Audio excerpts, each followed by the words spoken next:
Good afternoon, good evening, or good morning, wherever you are. This is Roger Gilbert reporting for Milling and Grain magazine, and I'm sitting here in Cheltenham, and it's a hot afternoon in the summer, end of July, 27 degrees here. So I'm pleased to say we're welcoming to the Rongo Rongo video studio a gentleman who's been here with us before, and that is Kade McConville. Kade McConville is from Australia, and he was the Ag Solutions Director for Dreslavaka, I hope I'm saying that right, which is now, he's now been elevated to Executive Director of Intreso, the Intreso Group. And actually I'll ask Kade to tell us a little bit about what's happening with him and what his new position is. Kade, welcome. No problems. Thank you, Roger. A couple of tongue twisters there. So as of last year, I was working for Dreslavka Group, family-owned company out of Czech Republic. Since that time, and since November last year, we've done some transformative work, particularly focusing on this agricultural sector within Dreslavka. And we've carved that out into its own standalone entity. So really, we recognise the growth potential of what that looked like. So we've carved that out as a standalone entity as Intreso, or the Intreso Group, which stands for International Treatment Solutions. So we're still focused on registration and commercialisation of chemicals. And our mission still remains the same, as to bring safe and effective and environmentally sustainable alternatives to the market. So particularly in this agricultural space. So that's where we've really transformed from really being a part of a chemical company to now being really standalone in this ag space as well.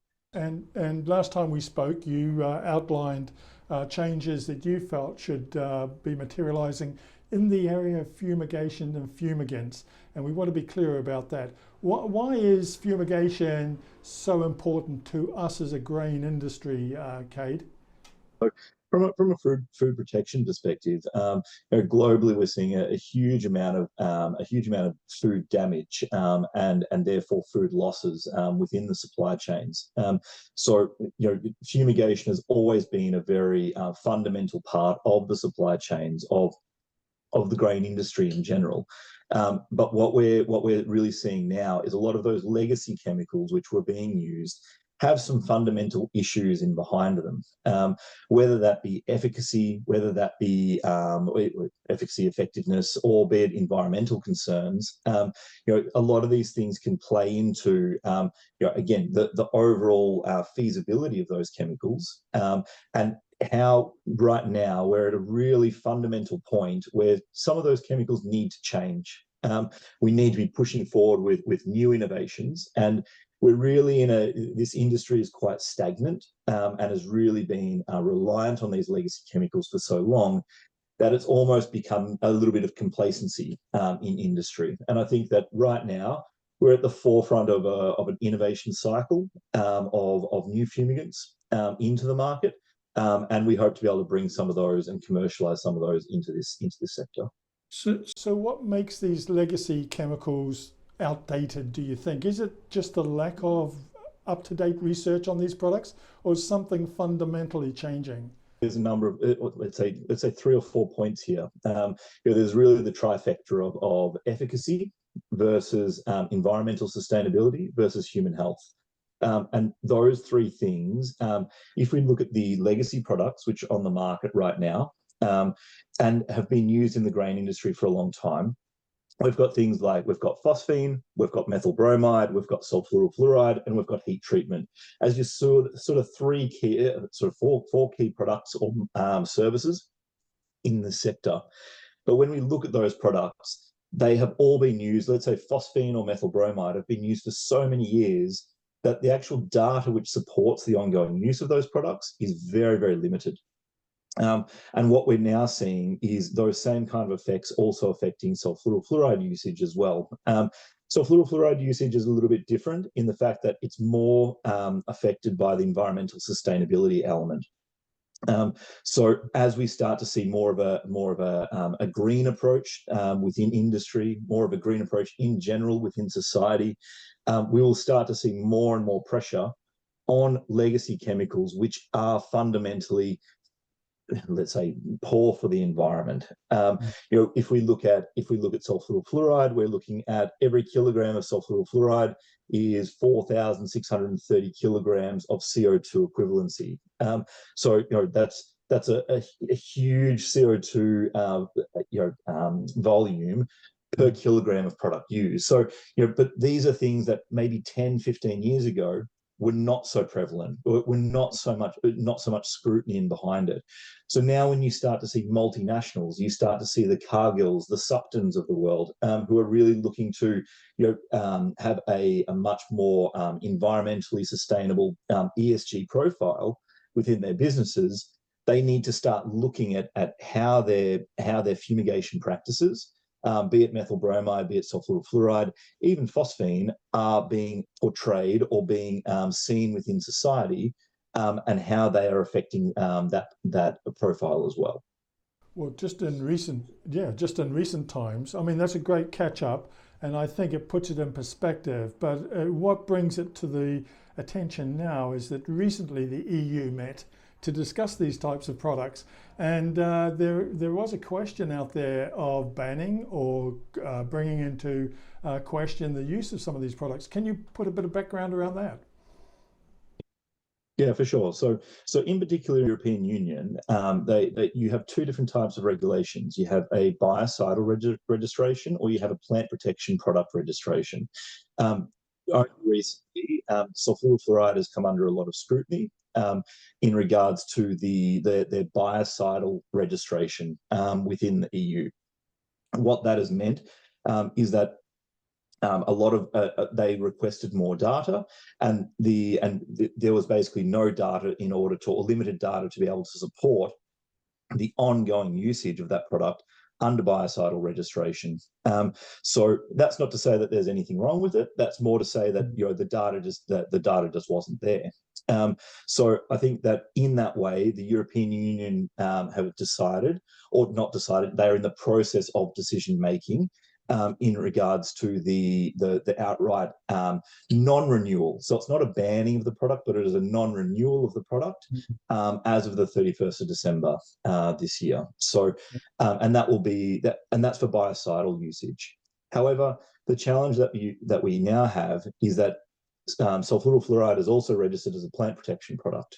But if those fundamental gaps exist on the biocide space, clearly there will be a cross-read across to the plant protection element, and therefore it's affecting both registrations. Now, people will say, well, maybe there'll be exemptions, maybe there'll be different things, maybe, but we can't afford to bury our heads in the sand and expect a solution to come out of nowhere, or for the regulatory authorities to take these kind of things into account. So when we look at the registrations in general, or the registrations or the pressure from a regulatory perspective on these products, again, you've got three main elements. You've got effectiveness, you've got environmental sustainability, and you've got human health elements. So all of those three things, they're all like firing pistons all the time within the regulatory space. And so what we will find is that these products will become more and more scrutinized every single year as more regulatory requirements come into play. Do you think December's close enough or time enough for these traditional products to get the data that's needed to prove their efficacy and availability? In general, no. From a regulatory perspective, particularly on the human health elements, a lot of these studies are very long term. They're also very expensive to undertake. And the question is, is there the market to support it? Is there the willingness of manufacturers to generate that data? And I think that is, from the products that are on the market right now, be it methyl bromide, no one is going to invest into a package.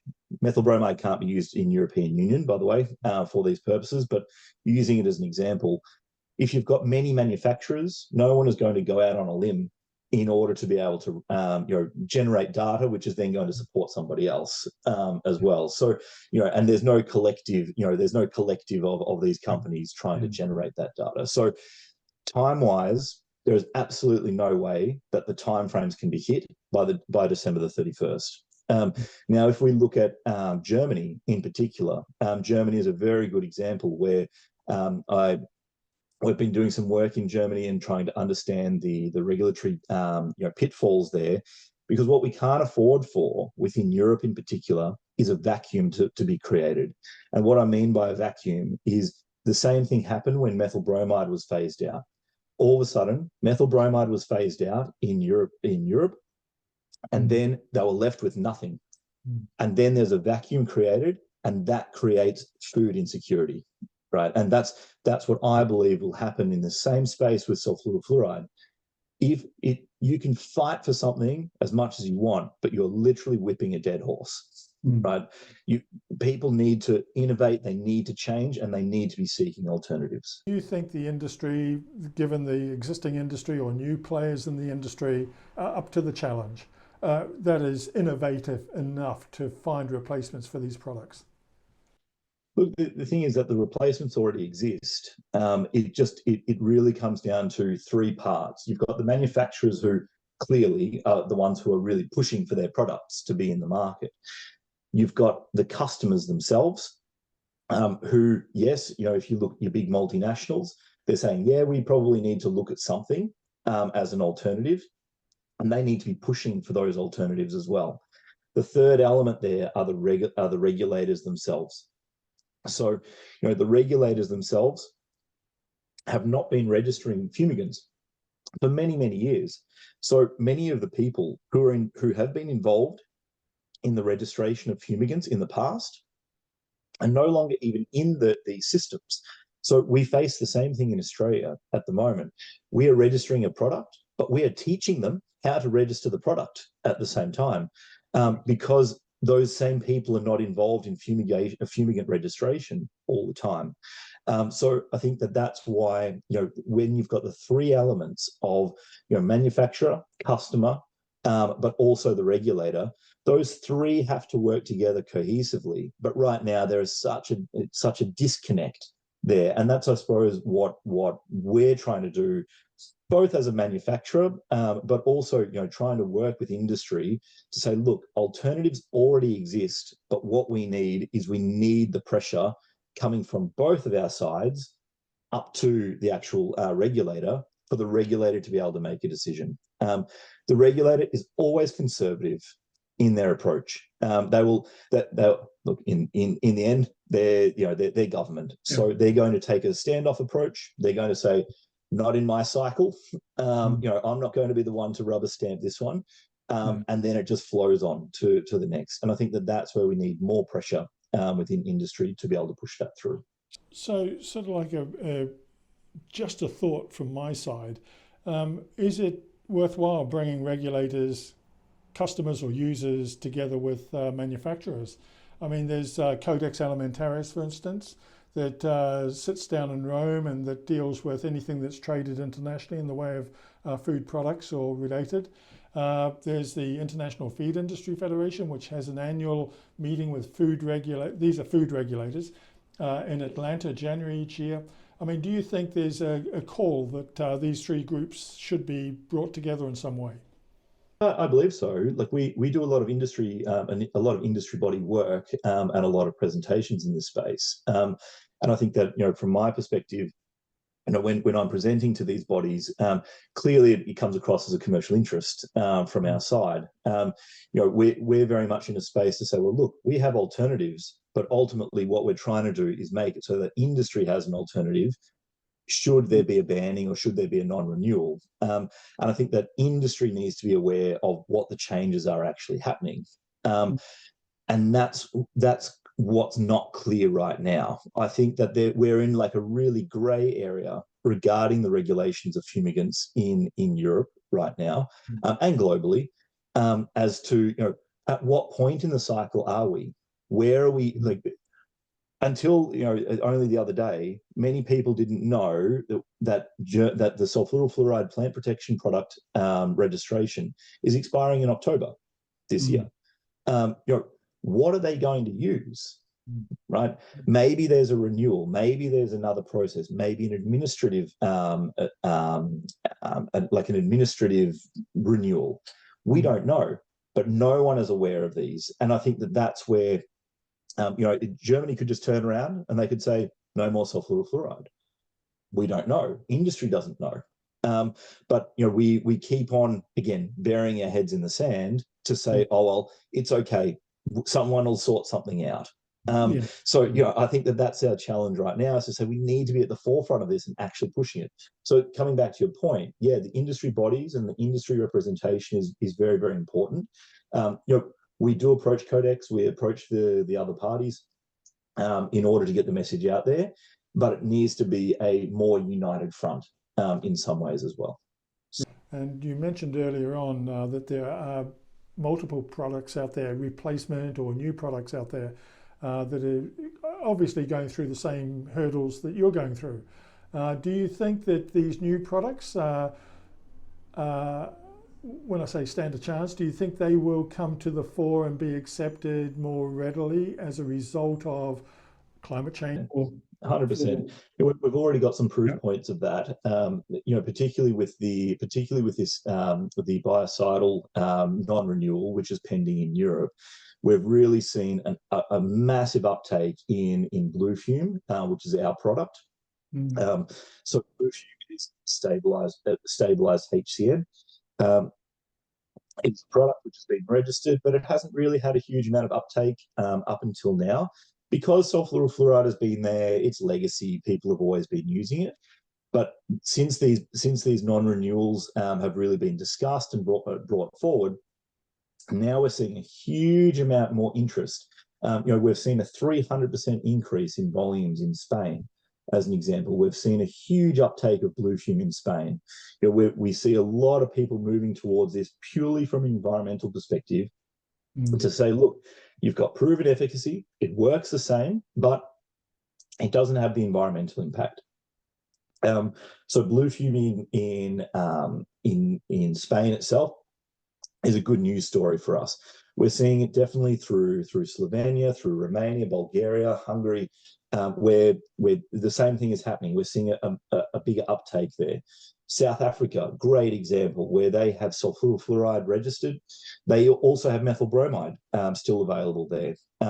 But we've also seen the grain industry in South Africa really latch onto blue fume and want to know more about it. So I've actually got a team in South Africa this week. They're doing all trials. They're doing everything, basically customer trials for the customers to be able to see that and experience that product as well. So yes, I believe that there will be a shift, and that's already being seen towards that shift, particularly with blue fume. So. And finally, Kade, it's been fantastic talking to you about this subject, and obviously you're extremely knowledgeable, and we've got to get some of that information across in our magazine, besides through this video. But the final question I have is around food security. I mean, we're losing a massive amount of grains in poor storage and other areas before it gets into the production process. And I think with the emphasis on sustainability, we can't afford to let that continue. What's your view on that? Yeah, I think that, look, again, there's a couple of points to this. The first point is that food security is paramount. And then you've got an environmental element to that as well. And the environmental element is more a social element, as well as protecting the globe. But you've got a food security element, and both those things actually play to each other, because if all of a sudden you have a big spike in your temperatures because of global warming, all of a sudden that's going to affect your food security as well. So it's a playoff between the two. I think that what we need to do is we need to find a balance between the two. We need to say, well, we need all the tools in the toolbox regarding fumigation. We need to be able to, if there's a specific problem, you can use a specific product for that. Up until now, legacy products have been used as blanket solutions. So, for example, throughout Africa, phosphine is one of the most predominant products that is used for food security. We see in the western part of Africa, I won't go into countries, but western part of Africa, they're dosing, multiple times with phosphine just to try to get the efficacy there. Yet they've still got significant losses. Now, they need something to come in and break the resistance. They need something to come in and increase that efficacy. Otherwise, you will see a huge impact to food security, particularly not just in Africa, but the fact that they are then relying on all of that export into Europe. And if we look at cocoa bean export, even from, let's say, from Ivory Coast into Europe, all of that is affected by a lack of fumigation. And we're already seeing huge impacts in that space. And that's why we're working with a number of exporters. We're working with a number of food processors to understand not only what their products that they're using now, but how we can fit into their supply chain to improve efficacy, improve food security. But again, that environmental element is going to continue. This isn't something that's going away. It's something that we really need to. We don't want the milling and grain industry to be left in a vacuum, as I said before. If we are, we're going to have big issues. Unfortunately, you can have a regulator just turn around and say, nope, we're not going to use this product anymore. But what's industry going to do? Industry can jump up and down and throw their toys out of the cot. But if the regulator says no, then what's the industry going to use? So I think that's the balance there. So okay, look, thanks for raising the flag yet again on this issue. I think it's been absolutely a great interview and a great flow of information from yourself. We'd like to get you into the magazine to talk this subject through, to just repeat some of these things for our readership. But for now, I'd just like to point viewers to your LinkedIn profile, where they can find out a little bit about your background and what you're doing, and maybe even connect with you for advice. But for now, Kade, thank you very much for joining us in the Rongo Rongo live video studio discussing this very important issue. Thank you very much. Thanks, Roger. Thank you very much. Sure.